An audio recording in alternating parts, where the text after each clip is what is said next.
รรมาตราอันมีหัวข้อชื่อว่าปล่อยวาง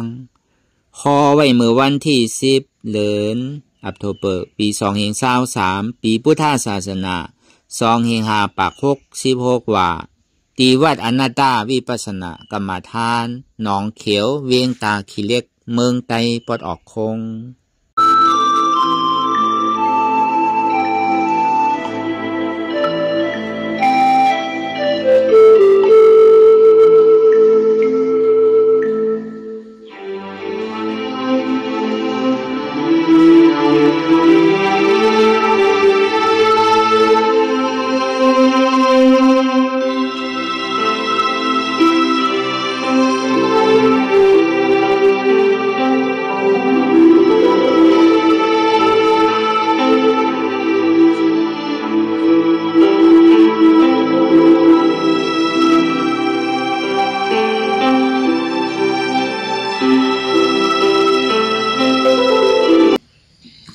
รายการอนัตตาวิปัสสนาภาวนาหายอดธรรมอนัตตาในไหนรับหูเนอเปิดญาณปัญญารับตาเนอเปิดญาณปัญญาอยากด้วยดีมันน้อยวิญญาณถ้าใจเรียนหูนั้นอันไหนเสียงอันไหนที่มันพูดบอกเกิดขึ้นเป็นมานั้นคือเอาหมอวางเป็นอนัตตาอะไรอันตาเอาไปหันเจ็บไปหันทุกข้าไปป่องใส่เนื้อหน้าตาเธอก็ด้วยดีลมเธอใส่เขาออกอันตาเธอใส่เขายาวๆเธอเสียวยาวๆเธอใส่เขาลึกๆเธอเสียวลึกๆเขาเกิดออกตายเขาเป็นออกลูกปองเกิดเวียบตายไหนเสียว่าเขาตัวหลอกหลายๆในเขามีหยาดตั้งหันชื่อใจหยาดตั้งวนชื่อใจหันสะพอที่มันนำอุปเปิงได้เอาตั้งแต่ซี่โอต่อไปทิ้งได้มีอันใดพองไหนเนี่ยที่ว่าเป็นเฮามีเฮาเตียนเฮาอุปเปิงพองงำซี่สองนั้นป้วนปีป้วนเดือนป้วนวันมาต่อถึงเมื่อเดียวอันว่าอันหนุ่มมากันกูวันในห้ามใจป้วนปีป้วนเดือนป้วนวันก็อาสาเฮาก่อนนำซ้อมถึงขาเข้าย่ำกับปนมาเพราะว่ามันเกิงมันใส่มันลายกว่าที่ลองตั้งเกิงลองตั้งใส่มันเหมือนเขาอายุอาสาคนเอาก็เป็นเก๋ขึ้นมาเข้าขึ้นมาตั้งเซฟตั้งใหม่ตั้งเป็นก็นำขึ้นมาเป็นง่ายหายหยาบ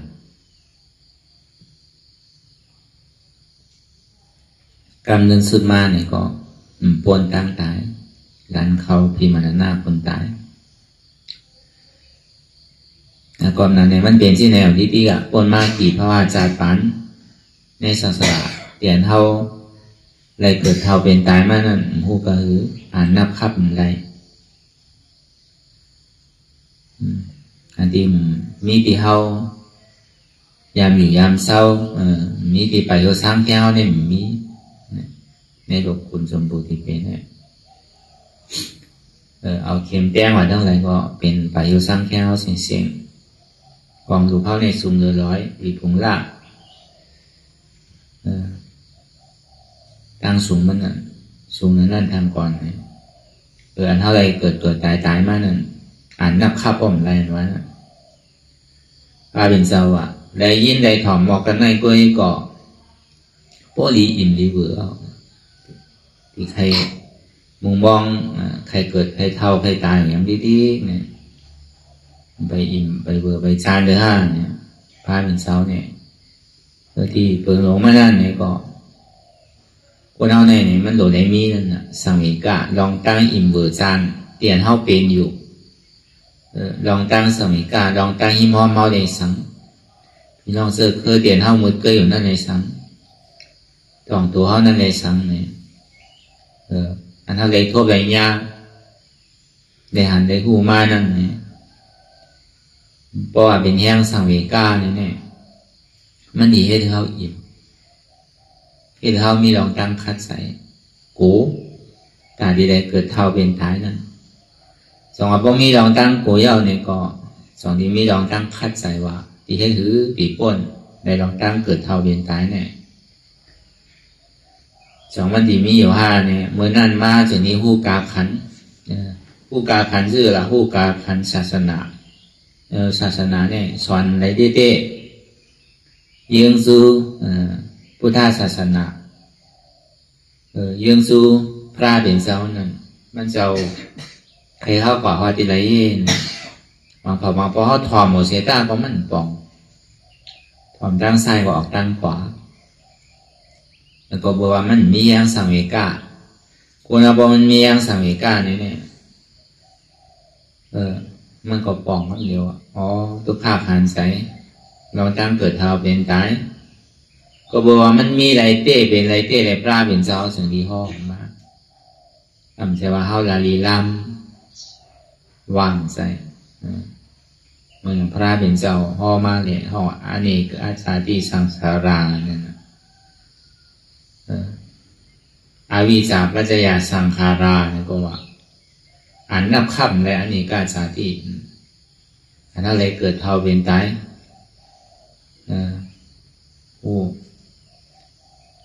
สังสารวัฏทุกข้าคานใจรู้เนี่ยเกิดเท่าเป็นตายอันนับข้าป้อมได้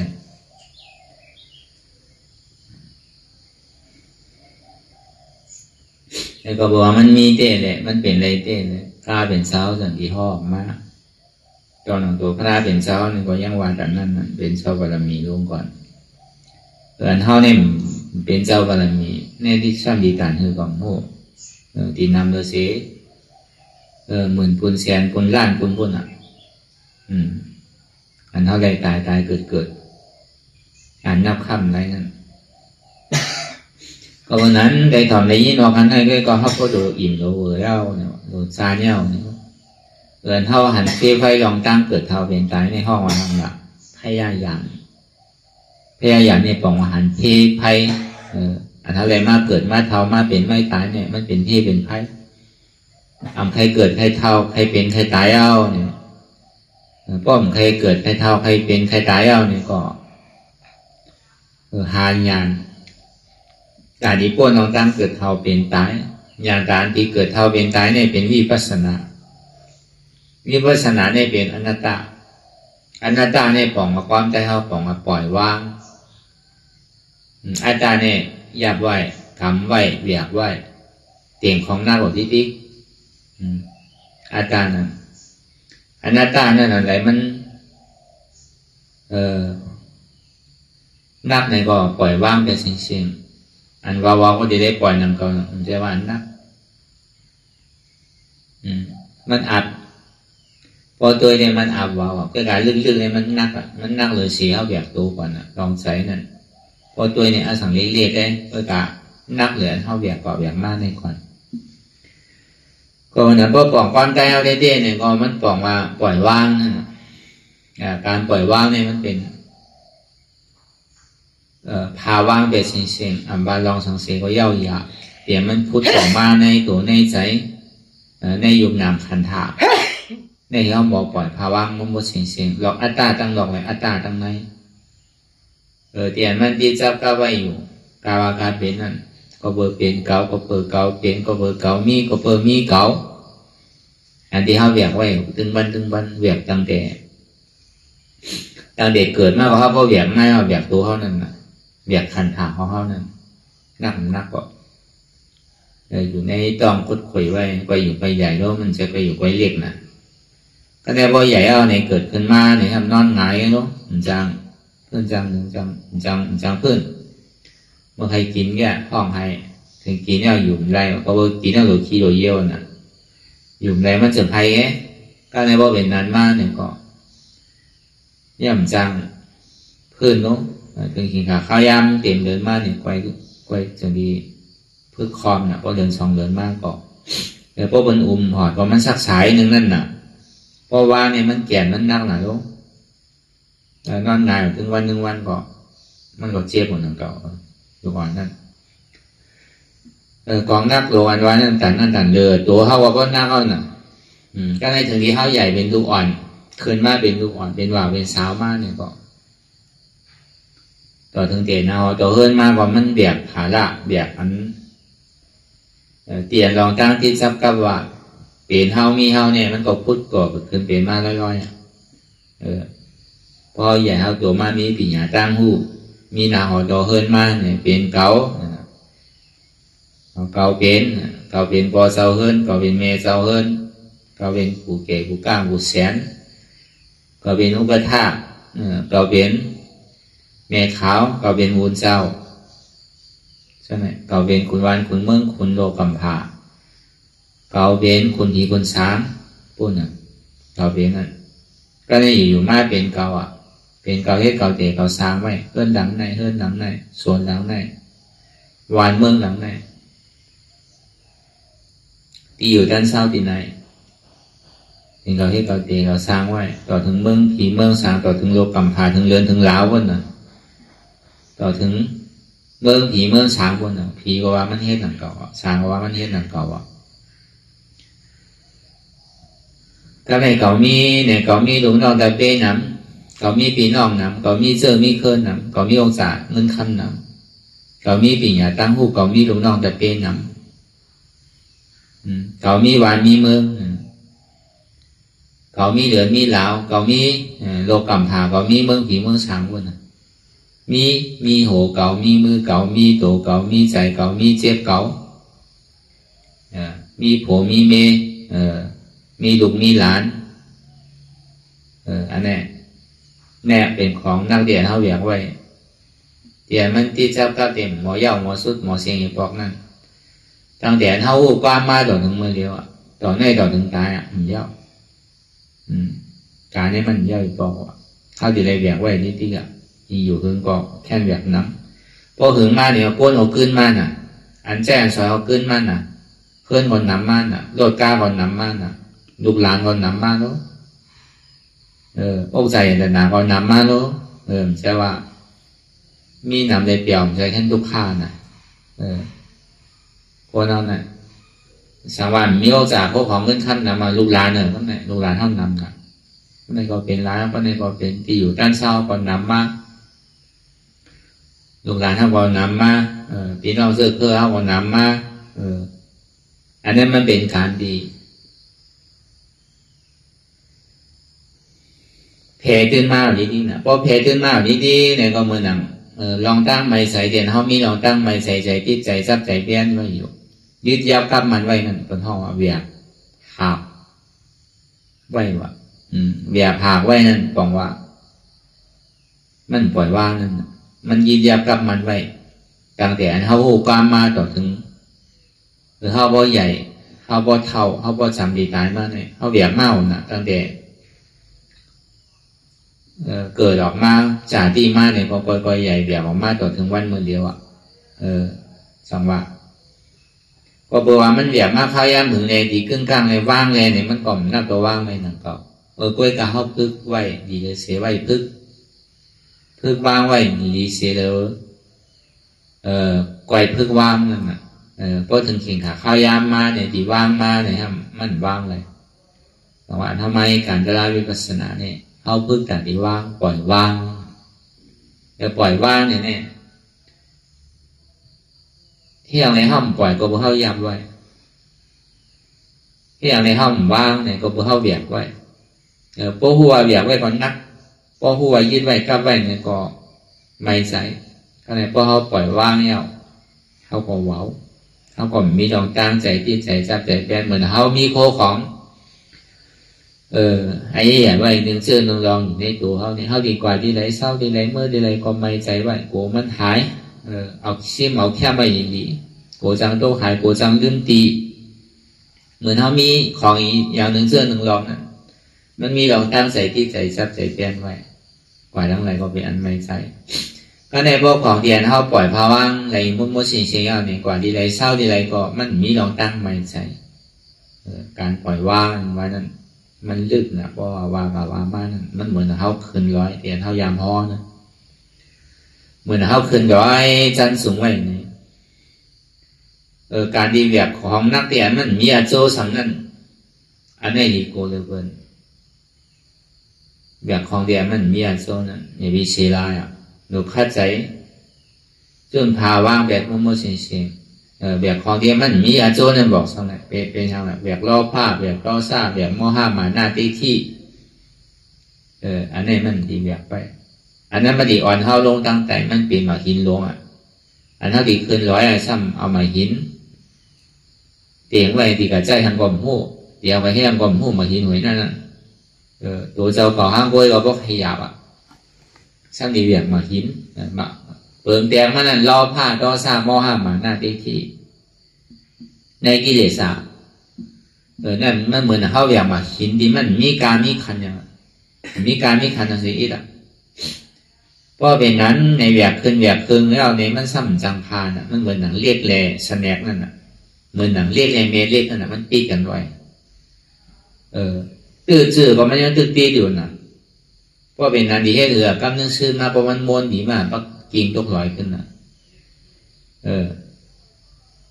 นึ่งอีกก็แหวกไว้ดิเก็บซิมไว้ดิเลี้ยงรอพาดรอซาโมห้ามาหน้าที่ไว้ดิเลี้ยง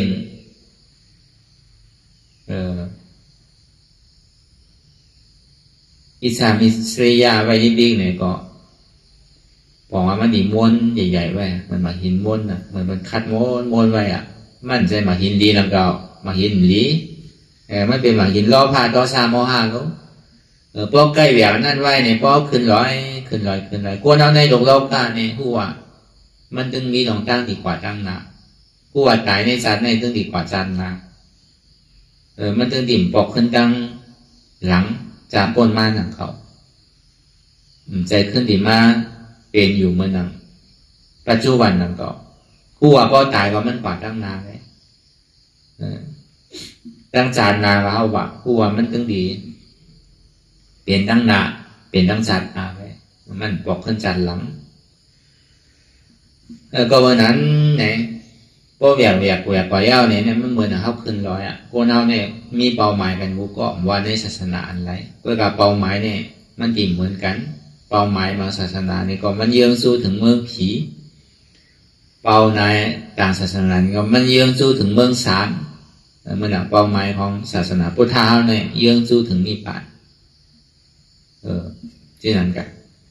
เพราะมันแหวกหน้าดีๆเนี่ยก็หัวมันติดกิ่งลงเลยก็เหลือมันทำบนทางไหนก็กว่าทั้งไรก็มันเมียเล็ก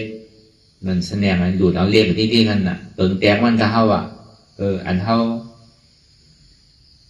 เก็บซิมเลี้ยงหอมไว้รอพาดรอซาโมห้ามาหน้าที่นั้นมันใหญ่ขึ้นม้วนกำลังซื้อมันขึ้นร้อยแล้วก็เบอร์ร้อยดีจานขึ้นดีก็ได้เพราะว่ามันจานสูงดีๆในจริงตรงไหนจริงไว้จริงปักขีตกตั้งใจปักขีตกเมืองสี่เมืองเมืองอยู่ตีอยู่ด้านเช้าเตียนเท่ายามอยู่มาสี่เป็นวันเกิดเมืองนอนเท่าเป็นตีจ่าตีเกิดเท่าเตี้ยเมืองแล้วเมืองสตรีชานเมืองเปกะเมืองอสุรากายเมืองนาลายนั่นเมืองสี่เมืองดีปอกขึ้นเพราะเขาแบบเมียวของอันนั่งไว้เนี่ยมันเหมือนแบบมาหินลงไว้แบบเหมือนเมเล็กตีหลุดเรียกไว้นั่นมันดีจริงลกทั้งนั้นบางอันนั้นบอกว่าเขายอมปล่อยยอมพายอมวางเขาแบบไว้ดีที่นั่นเพราะมันยิงอีนำเป็นน้ำมากใหญ่ขึ้นดีๆนั่นตอนนั้นแบบเงินแบบค้ำไว้ดังดีเจชุดมันเนี่ยมันได้สารลาเนี่ยก็มันแบบมาหินเนี่ยก็อันแบบเงินแบบค้ำแบบแก้วแบบเสียงนั่นเปลี่ยนละมีตาหน้าไว้มีศีลาไว้มีสมถะไว้อันนี้ก็เรียกว่าเวียงนั่นก็ว่าเนี่ยเพราะเดี๋ยวเอาในรองพุทธลาว่าเขามีรองตาหน้าผมจมรองอันเท่าไรอยู่ในด้านไว้เขาก็เกิดมาเพราะอาจารย์ป่านในก็เขาก็ผมจมรองตั้งเตียนเท่าไรอยู่ไว้อยู่เก๋ก็น้ำเมื่อเขาเวียงเงินไว้ศีลาเขาได้เนี่ยเขาก็มีอยู่เสียเขาจังเขาได้กับพิเตอร์ยาเกาไผ่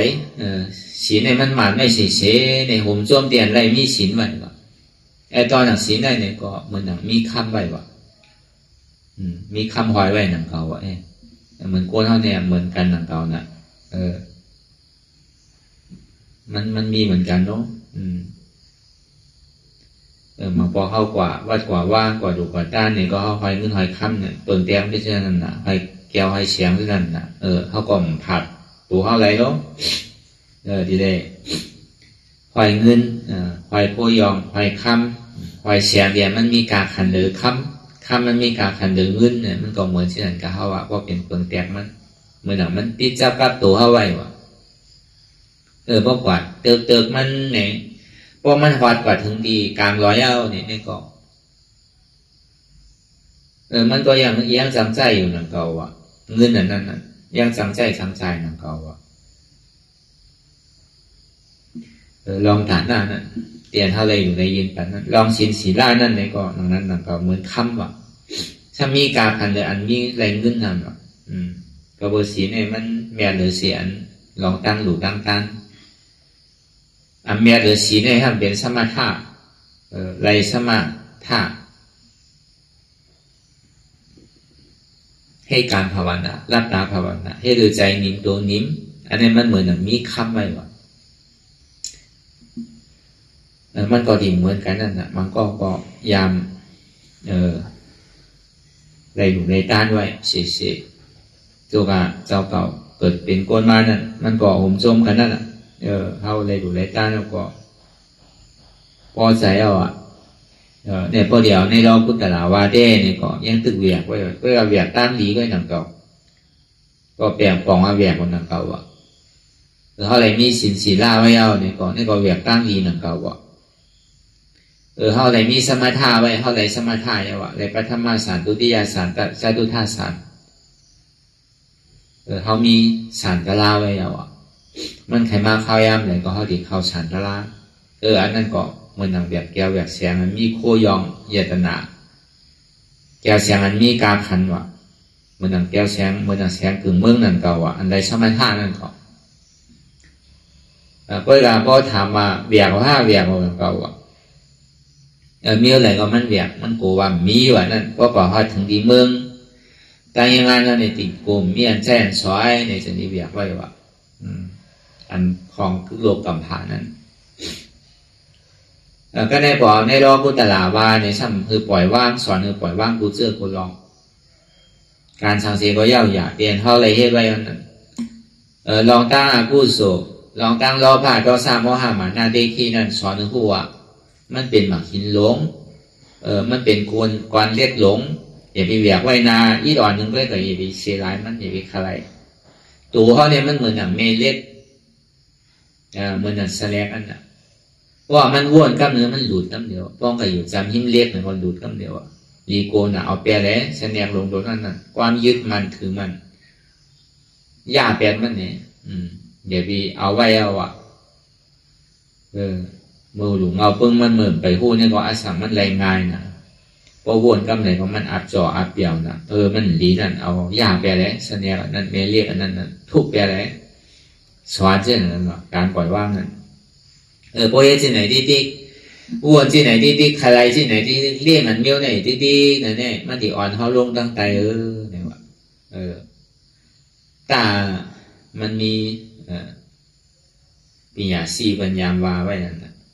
เรียงมิสาสริยาเนี่ยมันเบียนคือละตัวเจ้าเก่าก็ในพระวาจาเนี่ยก็ค่อนใหม่ว่าพระวาจาตั้งนามาเนี่ยก็พระวาจาเนี่ยก็มันกัดเย็นก็พระวาจานามาเนี่ยก็สมัยตกนาลายว่าก็เรียงอิจฉามิสริยาเนี่ยอิจฉาเนี่ยบอกว่าคอยเปิดมิสริยาอำนาจหลวงบนนั่นพอเรียงเมียวนั้นไว้น้ำเนี่ยจานนามาพอตายเนี่ยจังหัดตกนาลายจานเนี่ยก็มันกัดเย็นว่าพอเปิดหันเปิดขึ้นใหญ่ไม่สุนหันเปิดวางมีดีเป็นนั่นคอยเปิดนาโลเบิ้ลฉะนั้นนะเขาว่าเลี้ยงอิจฉามิสริยาตาเลี้ยงไก่ยังเลยกินไข่วะเวลาเลี้ยงอิจฉามิสริยาเนี่ยมันมาอะไรกินยังจานเนี่ยก็มันไม่อยู่เสียมันคุกจะอะไรมากเมื่อไรมันไม่ห้างก้อยมันแก่หนามันได้กินยังวะเวลาเลี้ยงไก่เนี่ยมันยังเลยกินไข่วะเวลามันได้กินไข่เนี่ยก็จานน้ำมาตกน่าไล่หรือว่าตกหนังเก่าวะกล้วยกาจานเนี่ยก็มันเลยกินไข่เนาะ จานน้ำมาก็ตกนาลายมันแค่เลยเสียว่าดีเลี้ยงอิสามิสริยานั่นจานได้ก่อนได้กินซ้ำอ่ะจานน้ำมาสมอ่อนตกนาลายทั้งได้ก่อนเหมือนนั่นนะเก่าการดีอันเท่าเลี้ยงโลภะโทสะโมหะมานาที่ไว้น้ำเป็นน้ำใหญ่เป็นใหญ่แน่มันไรช่างอ่ะมันใครมีน้ำคือเต็มวันเต็มเมืองใครเป็นเจ้าโลกผังเผาเซต้าเนี่ยก็ถึงดีตายมาเนี่ยก็แผ่อันใดก็กว่าเจ้าว่าอะไรเสียอันนี้เสื่อลองแล้วก็วันนั้นอันนั้นมันสอนห้วยว่าลองตั้งอันนั้นดีอากูโสตั้งโมตั้งเสียงเลยได้มาโดยลองอากูโสตั้งโมตั้งเสียงเลยเนี่ยมันดีเสียร้ายเนี่ยก็เลยทุกแปดย่าแปดมันโมเสียงเสียงเนี่ยพอผมใจเนี่ยมันติดกิ่งเหมือนหนังบางทีลงกิ่งลบร้อยอ่ะปล่อยพาว่างไปเลยเป็นขยองอ้ามคือก็อย่าไปโจมเป็นให้เสียเนี่ยก็คือเนี่ยก็อย่าไปใจล้ำมันเหมือนหนังโลมันบางทีมันเกิดขึ้นเนี่ยก็ตั้งอยู่เล่าลูกกว่าไว้นั่นมันมีการมีขันสั่งไว้ใจว่าอันเป็นยองย้อนนั่นเหมือนหนังยานสูอันเป็นเสียเนี่ยนั่นเหมือนหนังเสียหลงเขาอ่ะเหมือนหนังเสียสุมาหลงเขาอ่ะไว้ใจเช่นนั้นเนี่ยก็ให้เขาเกิดปีญญาในการป่าพอยการนันตาดีปล่อยพาว่างนั่นพวกกับการเลยลองมาดีสันเขาลงตั้งใจเนี่ยมีสังกอมโลเซลายถอดแปดมุ่งหมดว่ะพวกมันดีสันเขาลงตั้งใจเนี่ยมีใครมีเซลายมันสีอีกว่ะได้กินข้าวก็ปล่อยมันนะว่ะก็ปล่อยมันไปว่ะคือกินฐานไพ่ก็ยังดีเลยเซโลกหัวตั้งใจว่ะเนี่ยหน้าเป็นเจ้าว่ะอย่าไปว่ากินข้าวเตอคือกินฐานไพ่ยังดีเลยเสียตีอ่อนเขาลงตั้งใจนั่นเนี่ยวะการปล่อยว่างนั่นก็ในลองตั้งฐานหน้าศีลสมาทานนั่นในสังเนี่ยเมื่อหนังเข้าเบียดมึงอย่าไปปึงเอียนั่นนั่นเนือนเดียวเนี่ยเมื่อหันเขายังตึงมีหว่ามีแฮมมือเขายังตึงมีหูลีตาลีเขายังตึงเฮ็ดรายการตะเล่านั่นเนี่ยอย่าไปใจใหญ่อันไรเด้อเนี่ยว่าเขาได้อยู่ได้ตาไม่ยอมในภาวะชาปานในเนี่ยเกิดมาภาวะชาปานตั้งนาได้ติ่มพานหนังเก่าเยอะติ่มทุกขั้นหนังเก่าเยอะเนี่ยอย่าไปไหว้วางใส่เด้อว่าเพราะว่ากำเนิดสุดมาเนี่ยมันคุกอะไรวะตั้งหลุดตั้งตั้งนั่นก็จำดีตายมาแล้วก็บนนั้นเนี่ยลองตั้งนั่นก็มันทางห่างตาดีไหว้วางใส่เลยเด้อเอาดวงเหตุการณ์ตะล่างการตาดีปล่อยพาว่างอะไรกูเจอกูลองอันนี้เนี่ยสั่งถุงเลยเปิ้ลลองสินศีลานั่นก็หลังนั้นหลังเก่าว่ะเขามีศีลเรารู้เขาก็ยามเอาศีลเสียเพราะเอาไม่เอาเนี่ยก็เขาก็ย่ำพื้นรู้หลังเก่ารู้เขาใกล้เอาศีล5ศีล8เอาเสียน่ะงั้นก็อย่าไปไหว้วางใจเดินหลังเก่าว่ะเพราะถึงเมื่อมันเจ็บเวทนาถึงอกถึงใจมาเนี่ยมันคุกใจอะไรว่ะมันกับคุกใจอะไรอันไหนอันน่ะใจต่อซาเราพาในจังหมกเกิดขึ้นมาว่ะ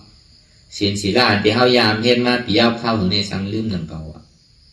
พอเจ็บมันมาถึงอกถึงใจเพราะห้ามยามพึ่งไว้นั่นก็อ่อนเขาสังว่า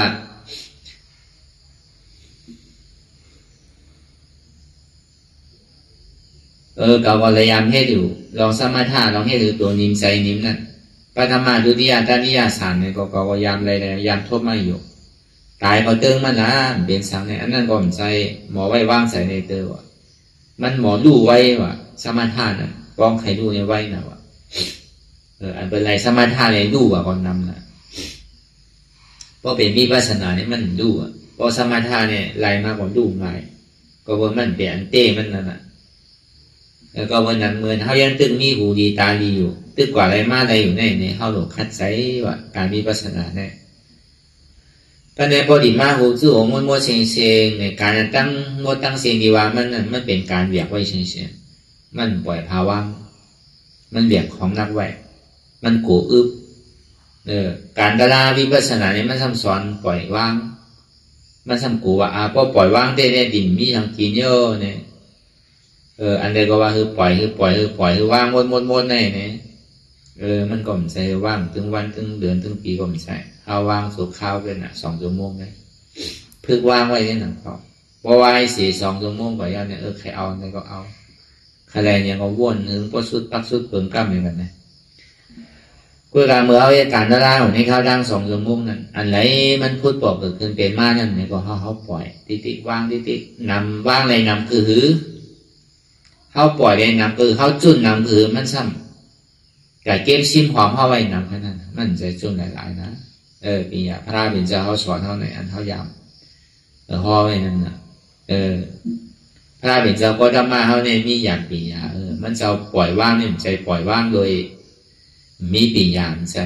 ก็เบอร์ปล่อยว่างโดยมีปีญานั่นน่ะทางว่าจุนปันปล่อยพาว่างยังมันอีย่อมใช่ช่างนำขึ้นที่กันน่ะทำอะไรจังว่าไล่ต่อตึกศาสนาเนี่ยพวกบนงอเนี่ยเขาดูสื่อต่อบนนี้ที่คนไทยกดไทยงอสื่อตัวยาวกำเนิดส่วนมาเนี่ยงอมเป็นสื่อบนไทยถี่คือถี่เขาหลบปันนี้ที่เหตุว่าให้มากำเนิดส่วนมาเนี่ยก็เป็นถี่ได้หนังเก่าเป็นไทยให้คือให้ว่าดีดอกวันนี้ที่กว่ากำเนิดส่วนมาเนี่ยให้เป็นดีว่ะอันเนี้ยไล่ตึงมันป้อมใจเนี่ยเขาดีป้อมใจว่าอันใดก็คือปล่อยอันใดก็คือว่างที่ติ๊กเนี่ยเดี๋ยวคือลาเดี๋ยวสังกินลาเดี๋ยวสังใจลากินมีสามัญลาเพราะเป็นนั้นเนี่ยอันใดก็ดิ่มเอาอันใดที่ปล่อยว่างเฉยๆนั่นอันนั้นในห้องใช่ว่ามือใดมือนั่นมือเขาเหตุการณ์ลากับเขาว่าในเขาตั้ง2 ชั่วโมงเนี่ยอันมันจังมายามันหนีจากมาเกาเขาอาจารย์เราไว้อาจารย์ในเนี่ยมันมาติ๊กเนี่ยมันมาสื่อมาล็อกหลายๆเลยเนี่ยก็เขาก็จุนพาว่างไปเฉยๆอันเขาเลยเฮ็ดกว่าเย้าเนี่ยก็เฮ็ดดีเย้าก็มันนึงดีกว่าห้างมันอย่างเย้าก้วยการดีเฮ็ดดีเย้ามันก็ป่วนกว่าห้างมันอย่างเย้าก้วยการดีลองดีเลยลองหม่ำดีนั่นมันเปลี่ยนพื้นฐานนั่นไงหนังก็ก้วยการลองตั้งอันเท่าตาดีหมอจุนหมอปึ๊กปล่อยพาว่างเนี่ยอันนั้นมันเป็นคอนหย่ำล่องเปลี่ยนเท่าถูกดีเฮ็ดคือเขาปล่อยพาว่างไงว่างนำอะไรก็มันก็เปลี่ยนน้ำว่างเกศอะไรก็เปลี่ยนเกศว่างอะไรคือก็มันก็วาวขนาดนั้นน่ะมันเหมือนเขาแหวกของนักนั่นน่ะ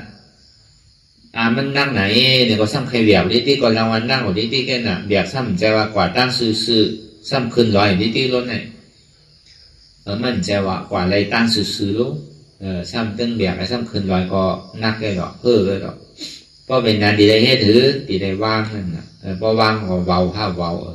มีสามแท่นเบามันแท่นหอดถึงดีปลายลอยก็เลยพอถึงดีมันหอดถึงปลายลอยดีวันเมืองมันเตี้ยวนี่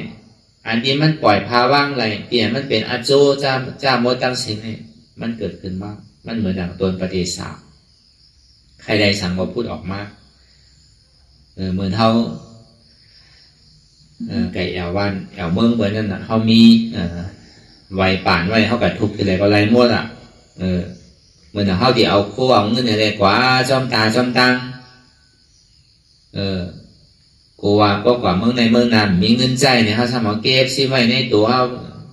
คำเป็นแกมเงินเป็นก่อนเงินเป็นทูบจะแนมสั่งถูกกับย่าลานเป็นซิมแบบเงินในสัวเอาที่ไรมาเป็นทำยากทำบ่มตอกแกเปิดเดี๋ยวสั่งกว่าจอมตาจอมตามซ้ำจากย่าโจรหนังเขาโจรนี่เขามันนำหนาด้วย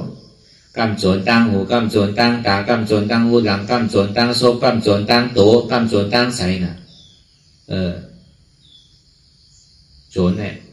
โจรหลงพวกก้อนเนี่ยมันโจรในกูขายเนาะจอมตาจอมตังนั่นจังว่าพอจุนพาว่างไปเสียงๆเราเนี่ยเพิ่น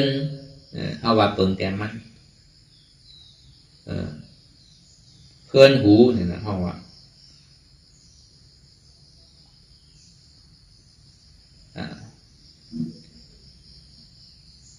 โอ้ใจดนาของหูโอ้ใจดนาของ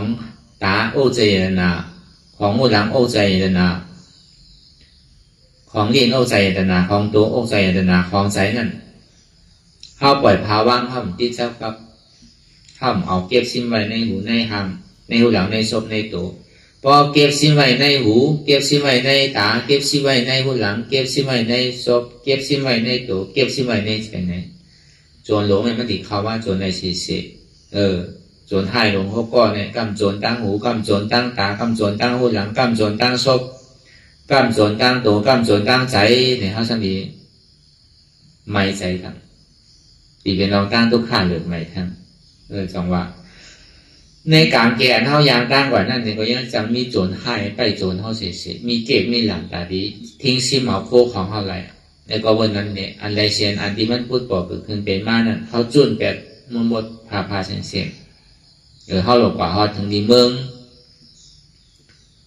ที่เป็นอมตะนั่นเป็นนิจาสันติสุขะอมตะธาตุนั่นก็บอกว่ามันมีเด่นนิจาอันที่มันคือสันติสุขะเมียตั้งทุกข้าขันใจอมตะธาตุอันเกิดเท่าเป็นตายในดินมีทางเย้าเนี่ยก็คอยก่อนถึงดีวันนั่นเมืองนั่นเนี่ยในก็มาดิมีกูเจอกูลองเตียนเท่าใครเคยเป็นใครมีนั่นตามสภาวะโลกกุตลาที่มันเป็นนั่นมันใจว่าในโลกโลกะจังหวะอันเท่าปล่อยพาว่างอะไรนั่นอันเท่าฮัดจุนฮัดพาว่างอะไรนั่นกำเนิดสุดมาเนี่ยเท่าดีหัวโจมันนะการที่เท่าปล่อยเท่าพาว่างอะไรทางมันติ่มมีสังเกตใจรู้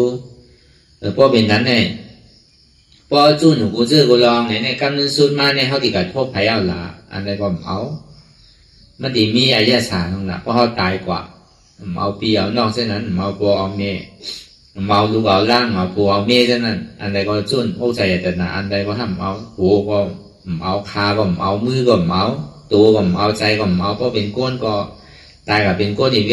เป็นก้นหัวพูดเยอะที่เป็นเพลเยอะอันว่านั่นมันจะกับตายเป็นพีเลยที่เป็นพีหัวพูดเนี่ยถ้ามันมีหัวลงนั่นก็กับเป็นพีขาขาดเนี่ยก้นขาขาดเนี่ยก็เพราะว่าเขาใครได้ขาโน้นั่นก็ดีกันตายเป็นก้นมือขาดเองการลักษณะเต็มเนี่ยนั่นพูดปอกมาดีขามามีขามีมือมีตัวมีหัวมีใจเพราะเป็นนั้นเนี่ยเพราะมันตายก่อนเนี่ยเพราะว่าจะตั้งนานเนี่ยมันมีสัมมาการมันดีกับเปี่ยมมวลสังหารเพราะฉะนั้นเมื่ออันเท่าเฮ็ดอยู่มือเดียวเนี่ยเท่าตีได้อาโจสังหารเนี่ยมันเป็นรองตาปีนอย่างไว้นั่นเขาพอเขาฮัดเนี่ยก็มีว่าของนั่งหลงตั้งมวลตั้งเสียงเนี่ยอันเท่าจุนพาวางมัวเสียงเนี่ยมันก็กะเก็บซิมไว้บรรเทามัวเนาะตีเมืองตีอันเท่าอันดีกว่าครับนะมันมีกูเจอกูลองกูผ่ายกูไปเจียมันที่อยากสร้างปองมีไว้ยาวกว่ามันปั่นตั้งทุกข้ายาวกว่ามันมีดองตั้งดูเดียวมันคืมเสียยาวกว่าอันตั้งทุกข้าให้ถึงเขาเสื้อใจให้ถึงเขาขานใจให้ถึงเขาขี่ใจมันดึงมียาวกว่ามันเป็นอมตะขาดเมื่อหนังกลางใจเขาใครอยู่ใครเป็นเนี่ยเตรียมทนมั่วเสียงเพราะว่ามึงนิพพานเนี่ยมันมีเตะมันเป็นเช่นนั้นเพราะมันสั่งถูกในเขาทำคือคิดว่าเพราะว่าใจหัวก็ใจขาก็ใจมือก็คู่ใจลูกสมานมีลูกว่ะคือจุนว่ะคู่ใจอะไรปีนอกสมานมีว่ะใจปอเมก็สมานมีว่ะเพราะเป็นนั้นเพราะตายอ่ะติดกับย่ามไปอ่ะเพราะฉะนั้นติดกับเฮ็ดก้อไปหรอกตอนหนังขามือเขาก็สมานมีในเขาดีให้จืดไปล่ะเนี่ยมันก็ปองเขาซ้ำจังบ่ทำใครถามไว้ในใจนะก็ป้อมปองนะป้อมปองมาซ้ำปองเต้นนั่นเขาซ้ำถามเช่นนั้นทั้งเขาแต่ดีเด้มันใจการเปลี่ยนเข้าจุนพาว่างนั้นมันเปลี่ยนกันมันเหมือนอย่างสายเจือที่มันมัดไว้เพราะห้องเกก่อนเนี่ยเขาดีย่างกว่าไรด้วยการเขาเกก่ากำไรเนี่ยก็มันมาหายลายกว่ากำไรอ่ะมันถึงตีเก็บชิ้นไว้บรรเทาเสียเหมือนอย่างเขาจุนโคของอย่างหนาอย่างเย้าพอเขาจุนลองต้านเขาแผ่ออกปนมนดอดนั่นเลยมันหายกว่าว่ะมันเก็บชิ้นไว้บรรเทาดีๆอ่ะมันจังเอากว่าในพระวาจาตั้งหนาเมื่อเดียนก็จะยินนั่นกล้วยกามังเสื้อมังเมียวในรอเกียนไว้นั่นติดดีเนี่ยก็มันใจเชงหลังเก่าว่านั่นเอามืออยู่ห้าเท่าใดอยู่ในต้านไว้เนี่ยเฮ็ดไว้ปันเท่าอยู่อ่ะอันเท่าใดมีศีลอันไหนก็เฮ็ดช้างไว้ปันเท่าอยู่อ่ะอันเท่าใดสมถะเนี่ยก็เฮ็ดช้างไว้ปันเท่านั่นเก่าว่ะกล้วยกามันหมอเชงว่ะนิ้วนั่นก็ใจก็เชงว่ะก็บ่เข้าเบียกมือน่ะมันใจของหมอเชงว่ะก็เสียงว่าซ้ำตกขึ้นเนินเก่าว่ะถ้าเกิดอยู่วันเมืองเก่าขึ้นว่ะมันหมอเชงเหมือนนั้นลองตาหน้าศีลสมาทานนั่นเวลาลองวิปัสสนาเนี่ยมันถึงมาเชงอีบอกอ่ะมันถึงเป็นนิจจสันติสุขามตาธาเราน่ะมันเชงอีบอกมันเหมือนอ่ะเขายังใครมากก็จะเข้าไปแล้วอัดไว้ลองเมื่อหนอลองเขาเป็นมิชันตลานั่นก็ที่นั่นน่ะก็เบอร์มันสาวเนี่ยมีปัญญา มีหลวงตั้งเลียดอันเปิ้นมันเจ้าเนี่ยเลยมา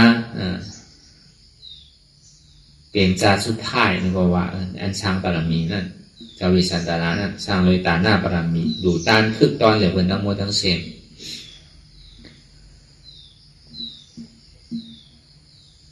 ก็ในผีเขาจะดีว่าส่วนใจ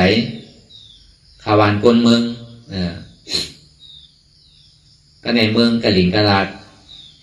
เตียนเมืองปู่พามอยู่นั้นวานเมืองเขาในผลช่ำตกก็ในหมอเปตามพม่าตาตัวเนี่ยมันตกในย้อนเบอร์ว่าเขามีจ้างมังกรลาพวกย้อนเอาจ้างมังกรลาที่เจ้าวิสันตรามานวันนั้นวางเมื่อเขาในผลดีโตอย่าตีอุตุมันดีเหมือนเก่ามากเลยปันไดโยเจ้าวิสันตราเนี่ยมันเป็นจ้างคือวันคือเมืองนู้มันเกิดโฮมเจ้าวิสันตราลูกนั่นนี่ว่าเป็นเครื่องขี่ของเจ้าวิสันตราน่ะเพราะว่าในวันในมือนั่นเจ้าวิสันตรานั่นขี่จ้างเละกว่าลูจาก้าบันเปิ้ลดูต้านบันเปิ้ลอันจ้ามีก้นใจก็ดูก้นใจอันจ้ามีเครื่องอย่างก็ดูเก็บเส้นด้านล่างอย่างก็ดูปันหึงปอจางอยู่จางเศร้าคือปออยู่ปอกินก่อน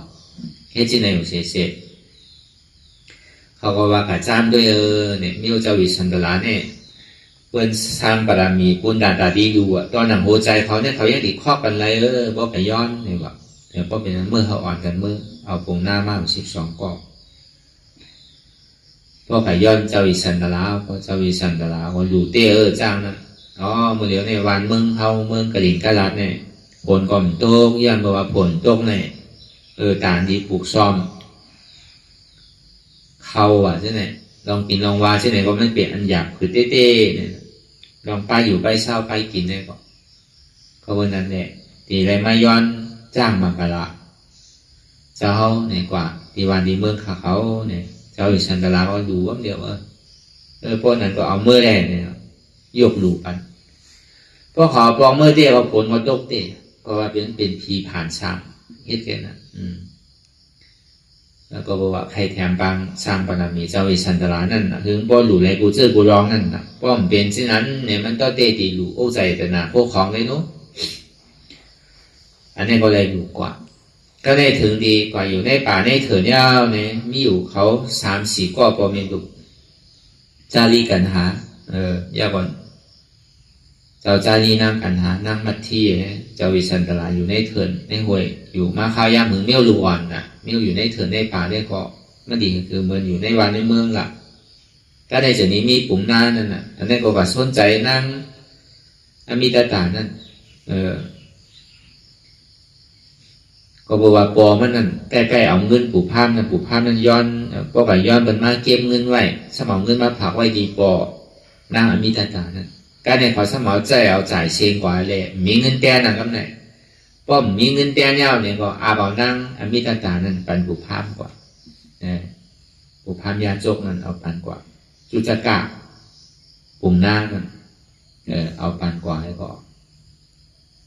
ก็ในว่ามันกว่าซักผ้าซักโพซักเลี้ยงเอาเนี่ยมันซ้ำเลี้ยงอยู่ลุ่มล้าปุ่มหน้าจุจกะนั่นนะก็ในอันจ้า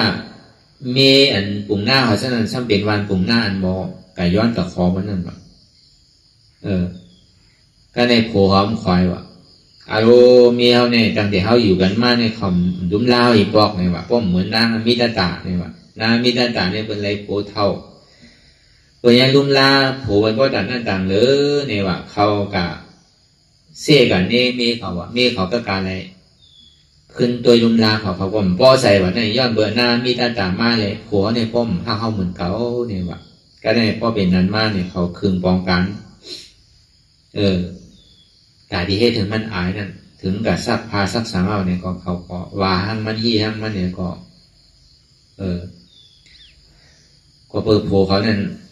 ใกล้วายเช่นไหนใกล้มาเหลียด้วยที่กันนะว่าเป็นเช่นนั้นมากพอป้อกลุ่มหน้าหัวก่อนปันกว่าทั้งไรอยู่ที่ไหนเขาติมาหาเลี้ยสุกุ้ยเนี่ยก็ในนามีได้แต่นั่นเนี่ยก็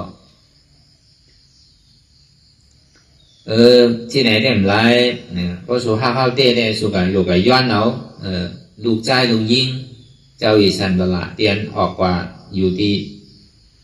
ป่าหิมะอุ่นตานั่นเอามาเป็นคนใจเท่าเนี่ยว่าเพราะเป็นนั้นที่เท่าจนที่พร้อมเนี่ยว่าผมหน้าเนื้อก่อนหรืออะไรน่ะเราไปห้ามเมียเนาะหรืออะไรก็เมื่อตำแหน่งก็ทำหาพวกก็ทำหาเขาก็ย้อนเตี้ยน่ะย้อนดีเจ้าวิสันดาเจ้าวิสันดาก็ปานน่ะมันมาสร้างปฐมีเขาเนี่ยเขาก็ดูมากูเจอดูหลอกเวลาก่อมไปยามดูลูกเตอเปิดมาย้อนเมียก็ดีดูเมียเนี่ยว่าเปิดมาย้อนตัวก็ดีดูตัวเขาอ่ะเนี่ยเฮ็ดเช่นนั้นว่าเพราะเป็นนั้นเราก็รู้เวลาถึงเมื่อรู้มาเนี่ย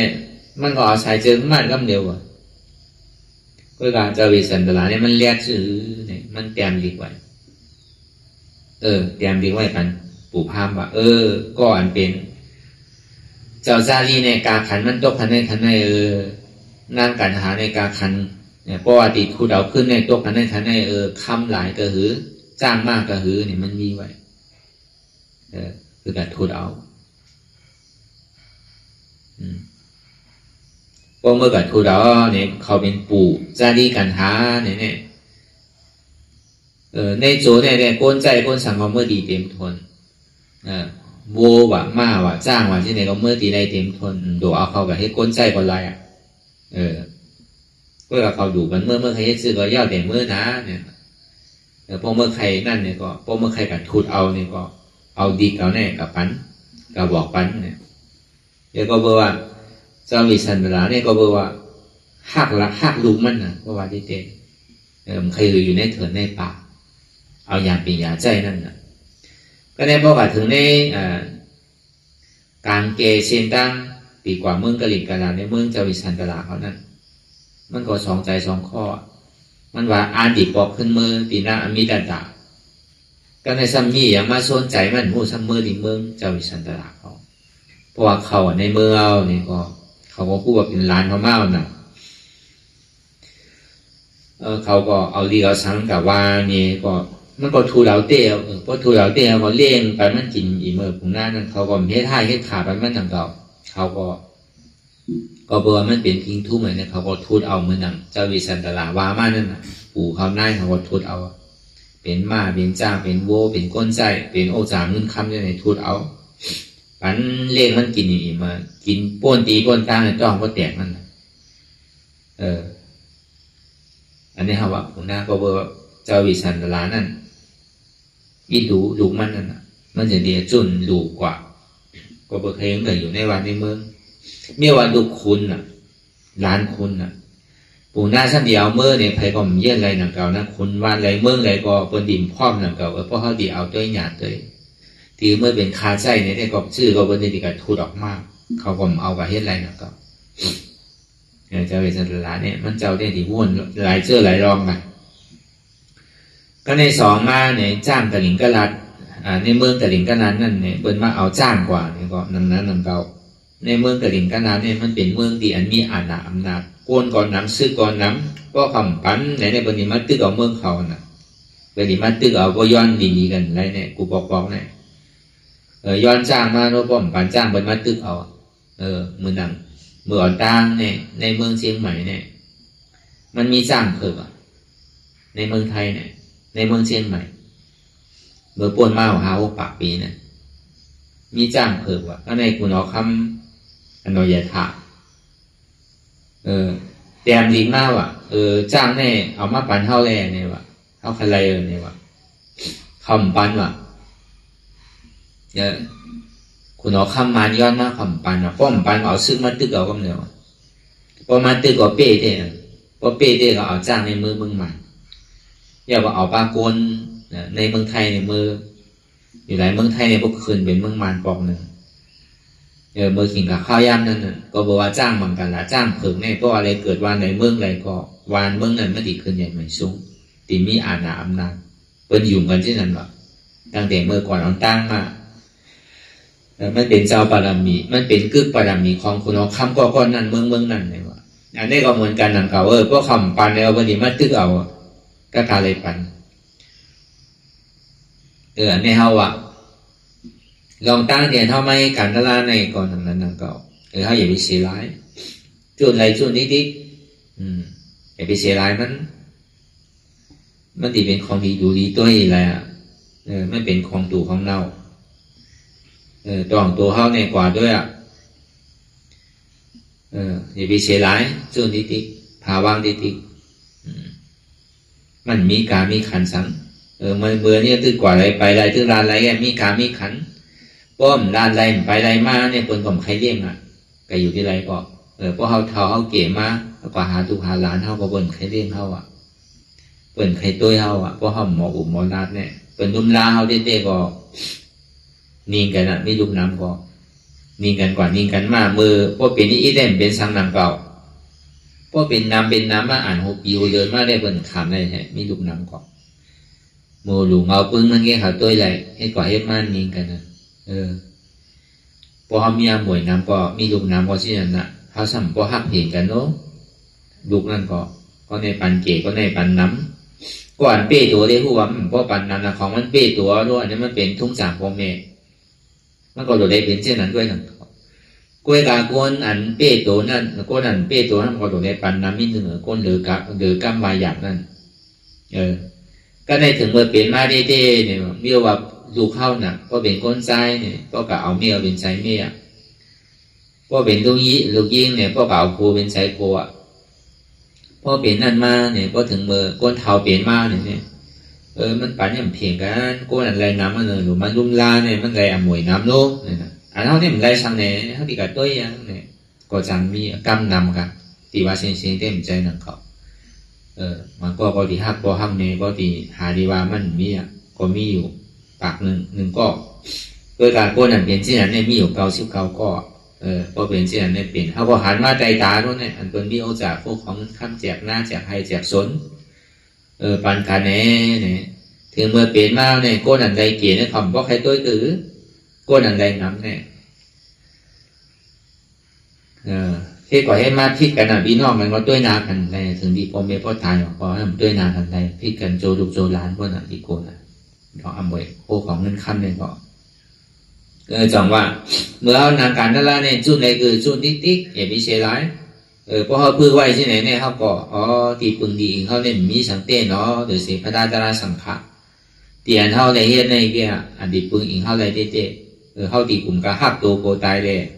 โกมันเจ็บโกมันเป็นตายเป็นเนื้อโกขาดโกมือพุดโกขาขาดที่เต็มเป็นเนี่ยมันขาดน้ำมันดอกเนื้อมันเสียมเอ็นมันขาดดุมันพักนั่งเก่าตายก็แค่เลี้ยวมันดีเชี่ยวปวดเพราะว่าตายเลยลองท่าล่าได้ดีกะมือปานมือพระเป็นเจ้ายังมีน่ะใครใดท่าล่าเนี่ยก็เอายามพ่อมากมึงเอาอันยิดทาโหเนี่ยตาบันข้อเจ้าเก่านั่นพอมาเฮตราเมื่อไรก็เลยสมถะวินขึ้นเนื้อกลางเฮาดีกว่าหันเจ็บก็เมื่อใครหันเจ็บเนี่ยเอาผ้ามิดทาโหเจ้าเก่าเนี่ยปาดข้อเจ้าเก่าเพราะป่าเจ้าพอตัวอย่างนั้นตัวเจ็บตัวทุกข้าวบวมเนี่ยหน้าตานั่นตึงเป็นยาหันตากว่าก็ตึงได้นี่ปานกว่าที่เนื้อกลางเฮาก็เนื้อเนี่ยยามมีมามันก็เนี่ยมันกับจ้างด้านล่างในเสือพวกครบอันนี้เขาก็ใกล้ยามพ่อครบขึ้นถึงตาตีนเป็นซ้อดาปันถึงหัวเข่าเป็นสกิดากรรมถึงเก้าขาเป็นอนากรรมจำถึงหัวใจนี่เป็นยาหันตากว่าจังว่ามันหายร้ายกว่าที่ไหนหูเขาจุนหูดิมมีหูก็ไม่ใช่จุนขาดิมมีขาก็ไม่ใช่ยิ่งเขาจุนในน้ำคือก็บอกว่าเขาเรียกตีว่ามันกับเก็บซิมหอมไม่ปันเท่าห้อมเลยแบบของนักแล้วนะของนักเรียนเขาแบบมากถึงในซิตี้อันกูเจอโกยองตีกับเสียร้ายมันนี่ครับมันจริงตีกับเฮ็ดทำเฮ็ดไว้ปันเท่ามุดมีปีกลัวมันปีมีซ้ำมันต้องมีเมื่อมีป่านนี้มันมีเต็มทนกูเจอกูลองป้อมใจนี่เขาถามว่าดิมีอย่างอันไหนก็คือช่วงนึกพาว่างเพราะเป็นนั้นดีกับมีก็มีกูฮะล่ะดีกับอยู่จอมไผ่ดีกับอยู่ห้างกล้วยฮะดีกับอุบจอมไผ่ลาจอมไผ่ดีกับมีก็อุบก็ลาเท่าล่ะเพราะเป็นเช่นนั้นอยู่ห้างกล้วยป้อมใครแล้วน่ะเขาอยู่ห้างกล้วยเนี่ยเพราะเขามีก็มีก้นหูจ้ำมีก้นอุบก้นลานเนี่ยเพราะเขาอยู่จอมลูกจอมลานอยู่จอมโผจอมเมนอยู่จอมปีจอมน้องเนี่ยมันมาอยู่ได้เนี่ยสมาชิกไหนก็เกิดมาเป็นก้นก็ป้อมมีก็ห้ามเย้าน่ะดีเต้มันก็ไก่ยาสามปองปั่นเท้าไว้มุ่งๆอันเท้าฮัดจุนนั่นอย่าไปทำว่ามันดีหายก่อตั้งไหลมันนึกไก่ทางสามปองไว้ลองตั้งนี่จ้าสันติสุขามาตาถาดไว้ยาวอันนั้นน่ะใครจ่ายคือใครใจคือหือ มันถึงหมอสุดหมอเสียงนี่บอกว่าอันเดียนเขาฮัดจุนนั่นอย่าไปทางว่ามันดีไฮไลท์เขาฮัดจุนพาว่างเกิดก่อนหนึ่งตัวเขาก็ดีเว้าใจเขาก็ดีเว้าเขาดีออกตาออกด้างเขาดีขึ้นก่อนเนื้อลอยสูงสูงจันในก็มันนักเอาน่ะเขาเบียกของนักเอาดูยังดีเดือเสียนก้นเบียกของนักเบียกดีก็ตุกข่าเบียกอ่ำดีก็ตุกข่าเบียกดีก็ดวงตั้งใจนั่นน่ะเบียกดีก็ช่างดีใจเสียงหัวหนังเก่านั่นเบียกตาหน้าสีหน้าสมาธิก็มันสมมติหมดเสียงหัวน่ะเพราะห้อมเบียกเอาสังอ่ะดีก็เบียกเอาแปดทำดีขั้นดีวนตอนตัวเขาที่ห้างหนาเนี่ยเปิดเนี่ยเขายังตีฮัดจุนฮัดผาฮัดวางการเงินซุนมาเนี่ยมันติ่มเมียเลยสิเปิ้นหมดติ่มหมอดูหมอซุ่มติ่มหมอใครได้ยิงขาข้าวย่ำไหลแถวเมื่อไรอยู่เมื่อไรเนี่ยก็มันไหลเต็มทนก็กะว่าจอดถึงดีเมืองอันที่เขาว่าเมืองนี่จ้าลุ่มแล้วเมืองสันติสุขะมีลองตั้งเพภัยมีลองตั้งทุกข้าขานใจเมืองอมตะถาดอันดีได้เกิดตายทั้งกองมีเอาเนี่ยว่ากับพอจอดถึงดีนั่นมันดีมีกูเจอกูลองแต่จังว่าอันการที่เขาพึกพาว่างไว้อะไรนั่นเพราะเขาป่องแจงแรงใจเนี่ยเพราะเขาดีฮัดว่างเตะป้อมป่องเป็นแจงแรงใจเนี่ยเขายังติดจับก้าวไว้อยู่รีเบียกไว้อยู่นั่นน่ะใครปล่อยใครพาป้อปล่อยป้อพาเนี่ยกูมันยอมกูมันมีอย่างกาซ้อมเขาไผ่ดีตัวเขาไผ่ดีดูแลเขาไผ่ดีตัวถึงเขาเพราะเขาตายมาไผ่ดีมาเปลี่ยนมองบอกเขาไผ่ดีมาปั่นยองเขากินไผ่ดีมาแย่อยู่แย่ต้านปั่นเขาเนี่ยนั่นก็แค่นกว่าใครพวกของเขาเห็นดีไว้เอาได้เขาหนูมุงบ้องว่าบนดีเฮ็ดไตเฮ็ดเหนือปั่นเขาตึงหูเสียนตามันเขาก่อนเนี่ยเขาดีกว่าลีสังว่าเขากับเป็นพีเนี่ยก็เขากินแล้วก็มีหวานของเมืองโกนขีเนี่ยก็กับเป็นช้างเนี่ยก็ย่ำกินเนี่ยก่อนลองเขาลองล่าเมืองผีย่ำกินก็วันนั้นเนี่ยอันนี้ก็เอาอย่างปียาววนดีวนยาวข้าวยามหึงอย่าปีว่าไพ่อย่าปีว่าเทิงอันหันวนหันหึงเพ่งเป็นกันทำมีหันเจ็บทำใจหู้เจ็บเป็นอนัตตาทำมีหันทุกขาทำใจหู้ทุกขาเป็นอนัตตาทำมีหันเจ็บแกนต้องตอดนิสานสันไว้ก้มแต่ทำใจหู้อันเจ็บแกนต้องตอดนิสานสันไว้ก้มแต่เนี่ยเป็นอนัตตาทำมีหันว่าอ่ำใจโหเก่าใจขาเก่าใจมือเก่าใจตัวเก่าใจเก่าใจเจ็บเก่าทำใจหู้ว่ามันเป็นอนัตตาหันอยู่หู้อยู่ยอมหับวางเป็นอนัตตาหันเจ็บหู้เจ็บหับเจ็บวางเจ็บเป็นอนัตตาหันทุกข้าหู้ทุกข้าหับทุกข้าวางเป็นทุกข้าเป็นอนัตตาวนต่อถึงเจ็บนั้นพอสุดกว่าวนต่อถึงทุกข้าพอสุดกว่าตัดต่อถึงอัตตาพอโตพูดขาดกว่าอะไรที่มันพูดบอกเกิดขึ้นเป็นมานั้นเราหมอวางเป็นอนัตตาไหนสาธุสาธุสาธุ